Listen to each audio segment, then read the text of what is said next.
Olá, seja muito bem-vindo ao meu canal do YouTube.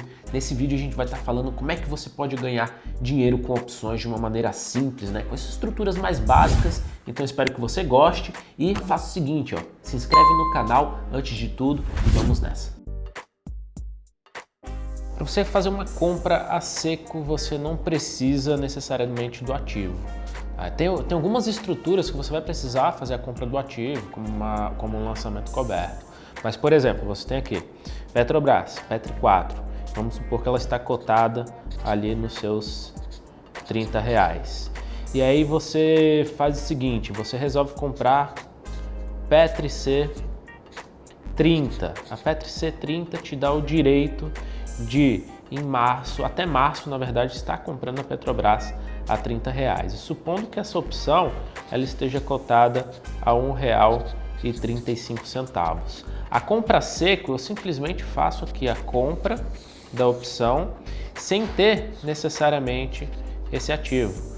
Então aqui eu faço a compra dela a R$1,35 e por esses R$1,35 eu vou ter até essa data aqui, no caso C, que é referente a março, você vai ter até março para você estar comprando a ação a R$30. Então você não vai precisar ter ação na carteira. Da mesma forma, se eu comprar aqui Petri o 30, ele me dá o direito de vender a Petrobras. E vamos pegar aqui o mesmo exemplo. Se a opção tiver R$1,35, eu vou ter o direito de vender a Petrobras a R$30 em março por esse valor aqui. Então eu não preciso ter o ativo na carteira. Agora, se eu for efetivar a venda, fazer o meu exercício, por exemplo, vou vender a Petrobras a R$30 no dia do vencimento. Eu preciso ter a ação na carteira. Como é uma operação automática, você pode comprar no mercado a R$30, a corretora já faz isso automático. Você compra, vamos supor que está lá R$25. Você compra 25, exerce seu direito de vender a 30, por ser uma operação meio que simultânea, ainda assim você não precisa ter ação na carteira. Então na compra seco você não tem a necessidade de ter o ativo. A compra seco de opções é você simplesmente fazer a compra de uma opção sem ter o ativo na carteira. Então você compra Petri C30 a R$1,35, você fez uma compra seco. Então você está comprando o direito de comprar o ativo a R$30 até uma determinada data e sem necessariamente ter o ativo, ou necessariamente ter o capital para comprar o ativo. Então pode ser que você tenha, por exemplo, só R$1,35 na sua conta. Você não tem os R$30, mas você pode comprar a opção sem ter o ativo. Da mesma forma, se você quer comprar o direito de vender a Petrobras ali pelos R$30 numa determinada data, e você vai pagar R$1,35 ali na opção, você não precisa ter esse R$1,35 ou você ter o ativo para efetivar a venda depois. Então isso seria uma compra seco. Bom, como é que se ganha com uma compra de uma call? Então vamos lá. Você tem aqui Petrobras, ela está cotada nos R$30.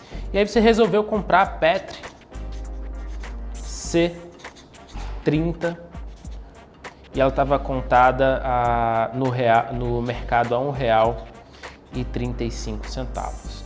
Então você tem o direito, você paga R$1,35, você tem o direito de comprar a Petrobras a R$30 até esse vencimento aqui, até essa data, que no caso é março, C é referente a março. Então, se a Petrobras ela sair dos R$30 e foi bater nos 40, o que acontece? Eu tenho o direito de comprar a 30 e posso vender imediatamente a R$40. Só que eu não preciso ter esses R$30 aqui.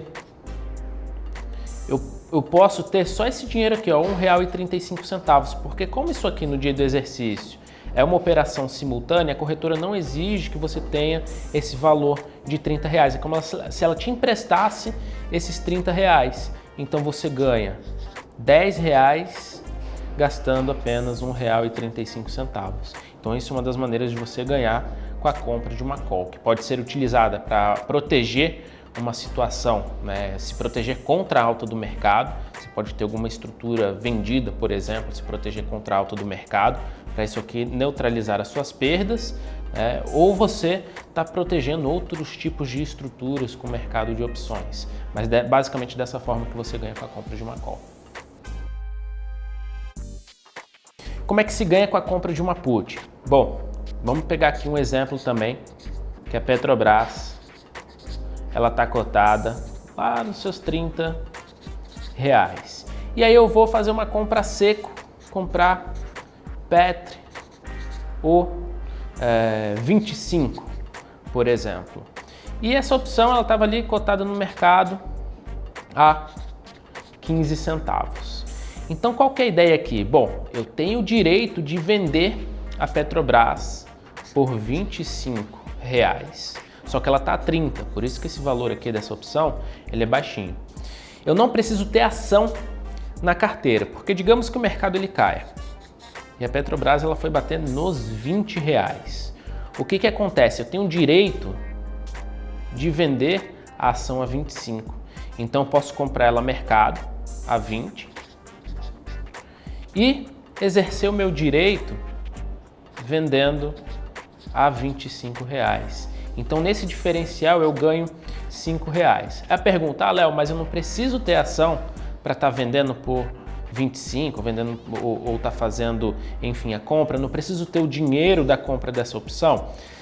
Mesma coisa, como é uma operação simultânea, quando você pede exercício, né, e a liquidação, então ele vai fazer a compra mercado e já exerce o direito vendendo a 25. Então a corretora não exige que você tenha esse valor, você poderia ter só os 15 centavos na sua conta, o único dinheiro que você tinha, e você conseguir executar essa operação, comprar a 20 e vender a 25. Então você ganha R$5 em cima de 15 centavos. É o que a gente fala de alavancagem natural, né? A corretora ela te empresta esse dinheiro aqui, como uma operação que não teria risco ali para a corretora, ela te empresta esse dinheiro e é uma operação simultânea, compra e vende. Então você consegue ganhar um dinheiro em cima do valor de venda da ação, só que só com o valor de compra da opção, do direito de comprar ou de vender a ação. Quando a opção está ATM, é que ela está, o valor do strike dela, o valor de exercício, ela está no dinheiro. Então vamos lá, Petrobras, Petri 4, cotada a R$30, qualquer opção que tem valor de exercício nos R$30, ela é dita ATM, no dinheiro. Então, por exemplo, Petri C30, ela está no dinheiro, ATM. No caso, o ATM é fora do dinheiro. É quando a opção, ela não, se tivesse exercício hoje, essa opção não valeria nada. Por exemplo, Petri C35. Se tivesse exercício hoje, Petrobras está 30, ninguém vai querer comprar 35 se pode comprar 30. Então, essa opção ela viraria pó. Então, se o exercício fosse hoje, essa opção viraria pó, ela não tem valor intrínseco, então a gente diz que ela está fora do dinheiro. E dentro do dinheiro, ITM, Petri C25, por exemplo, é uma opção que se tivesse exercício hoje, você ganharia algum valor de compra e de venda da ação, ou seja, eu compraria 25, venderia 30, então teria um valor ganho em cima desse exercício da opção. Então a gente diz que a opção está ITM. Só que com a put, o processo é inverso. Uma opção que é fora do dinheiro na call é dentro do dinheiro na put. Por quê? Porque se eu tiver aqui, ó, Petri ou 35, eu teria o direito de comprar 30 e vender a 35. Então tem exercício nessa opção. Então uma opção que está fora do dinheiro numa call é dentro do dinheiro na put. Então o processo ele se reverte. O que é o valor intrínseco e extrínseco da opção? A opção, o valor de uma opção, ela é constituída de valor extrínseco mais valor intrínseco. Então, o que seria o valor intrínseco? Se a opção ela tem exercício, se você tem ganho no exercício dessa opção, ela tem valor intrínseco. Então, por exemplo, vamos lá, Petrobras. Se ela tiver cotada nos seus R$30, o que acontece? Se eu tiver uma Petri C25, se o exercício fosse hoje, essa opção teria exercício e teria ganho da compra e da venda da ação, porque eu poderia comprar a 25 e vender a 30. Eu ganharia R$5 nesse processo. Então, o valor intrínseco dessa opção é de R$5. Uma opção ela vai custar pelo menos o seu valor intrínseco, porque é onde você não tem um ganho para o comprador e para o vendedor ali da opção, é onde você está empatado ali no meio fio. Então, se essa opção custar, por exemplo, R$5,20, a gente sabe que R$5 é o valor intrínseco dessa opção. Então, comprei Petri C 25 e tenho o direito de comprar a Petrobras a R$25, só que ela está a 30. Então, se eu comprar 25 e vender a 30, eu ganho R$5. Mas essa opção ela está cotada a R$5,20. Então, esses 20 centavos é o valor extrínseco de uma opção. Esse aqui, o valor intrínseco, é o valor justo, digamos assim, onde não tem ganho do comprador nem do vendedor. É o que você ganha no diferencial de compra e de venda da ação no exercício. E esse valor extrínseco aqui, ele é um valor decorrente do risco. O risco da taxa de juros, de você poder estar alocando seu dinheiro em outro lugar e estar rendendo pelo menos a taxa base de juros, risco da volatilidade. Então, se o ativo ele for muito volátil, tem muito risco do ativo subir demais, cair demais, então esse valor extrínseco ele sobe.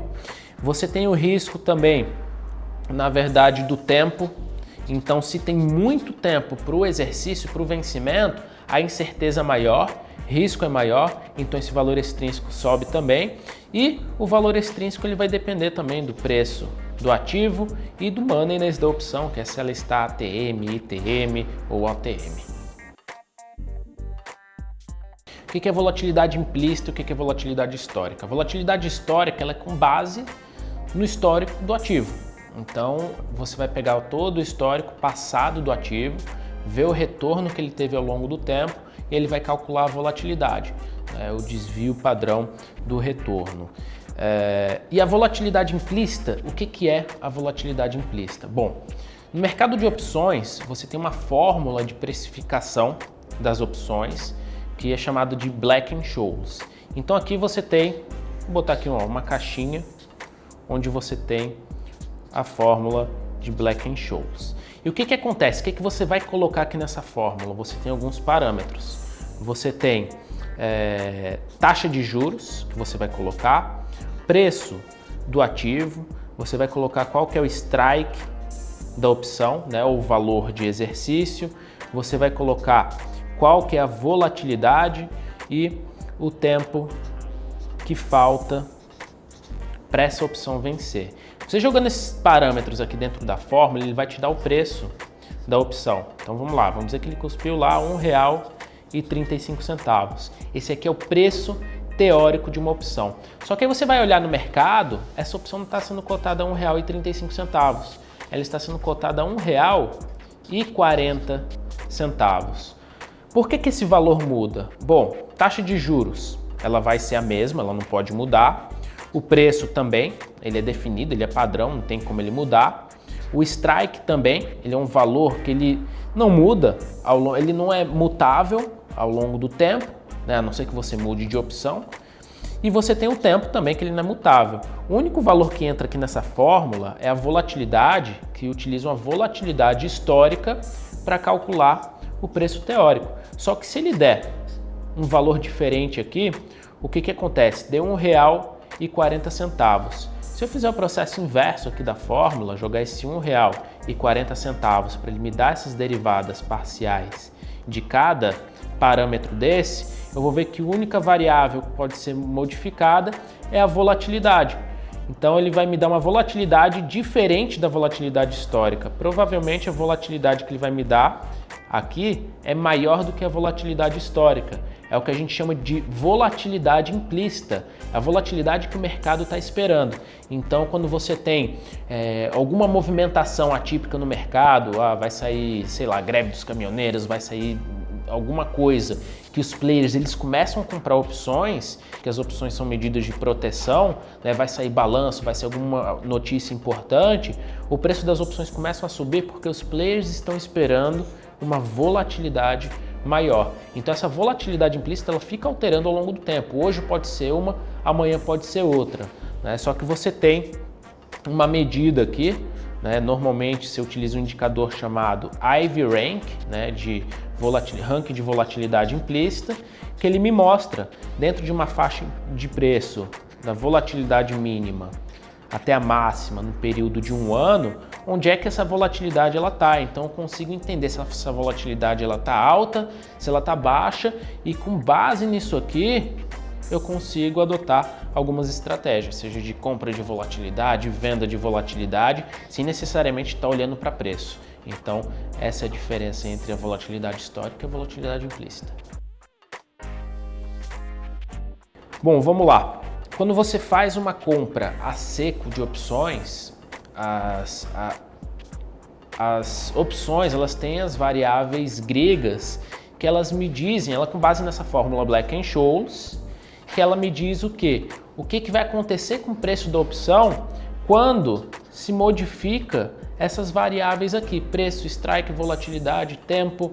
Então, as variáveis gregas nada mais são do que esse processo inverso de você pegar o preço, jogar na fórmula e ele vai te dar o que vai acontecer com o preço na medida em que esses parâmetros aqui eles se alteram, né? Então você tem o delta, que é o que ele vai me dar uma medida de quanto oscila uma opção para cada R$1 que a ação varia. Então se eu tenho um delta de 0,5, ele vai variar 50 centavos, né? Se a ação subir R$1, a opção ela sobe 50 centavos.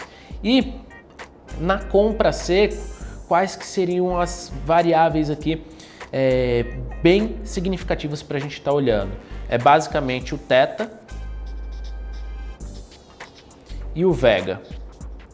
Por quê? O θ ele me diz o quanto uma opção desvaloriza pelo passar do tempo. Então se eu tenho um θ de menos 0,02, significa que essa opção ela vai desvalorizar 2 centavos a cada dia. E o vega ele me diz o quanto uma opção ela valoriza ou desvaloriza para cada alteração de ponto percentual de volatilidade. Então, se a gente tiver aqui um vega, por exemplo, de 2 centavos aqui também, significa que se a volatilidade subir 1%, essa opção valoriza 2 centavos. Se a volatilidade cair 1%, essa opção desvaloriza 2 centavos. E por que essas variáveis elas são importantes? Porque quanto mais próximo do vencimento, maior o θ. E às vezes você faz uma compra seco de uma opção e ela começa a desvalorizar muito a cada dia, porque está bem próximo do vencimento. Ela começa a perder valor extrínseco. E o vega também é importante, porque se você compra uma opção e a volatilidade implícita está lá nas alturas, se a volatilidade ela começa a cair, sua opção ela começa a desvalorizar muito. Então você tem que olhar para essas variáveis aqui com bastante cautela.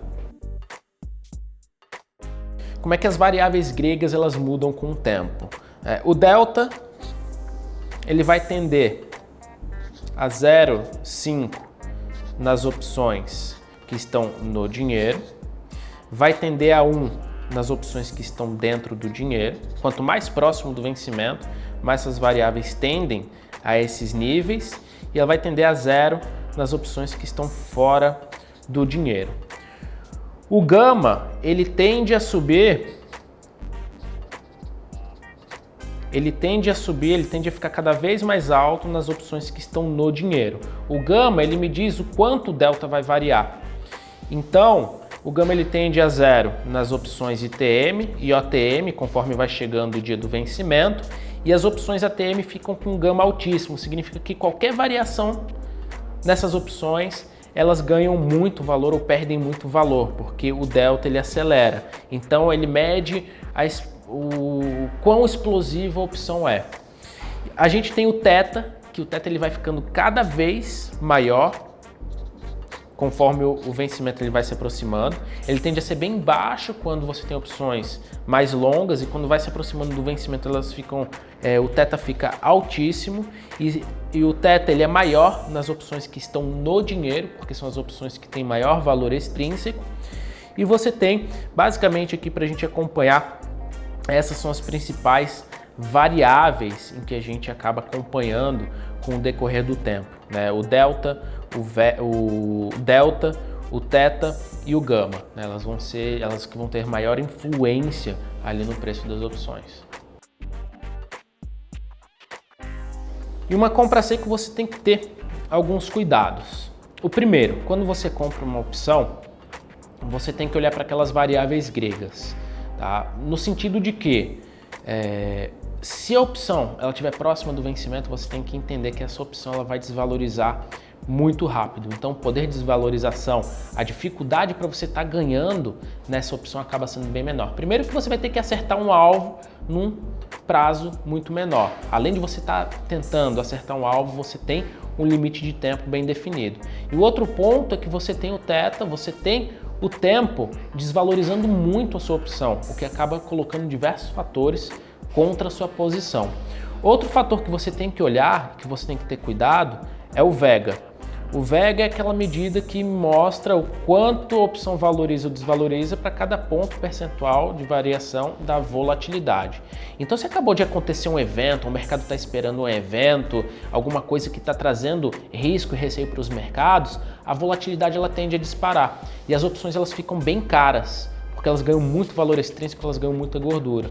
E aí, se você resolve fazer a compra seca de uma opção nesse momento e de repente esse evento esfria, a volatilidade ela começa a despencar. Então, às vezes você faz uma compra seca de uma opção, uma call, por exemplo, o mercado começa a subir, mas a opção ela começa a desvalorizar, porque a perda de volatilidade dela é maior do que o ganho que ela tem na valorização do ativo. Então você tem que ter cuidado para não comprar as opções com a volatilidade alta, é importante acompanhar o IV Rank, para você entender se a volatilidade está alta ou não, e bem próximo de vencimento também você vai ter que ter um cuidado extra, porque vão ser operações mais difíceis de você estar acertando.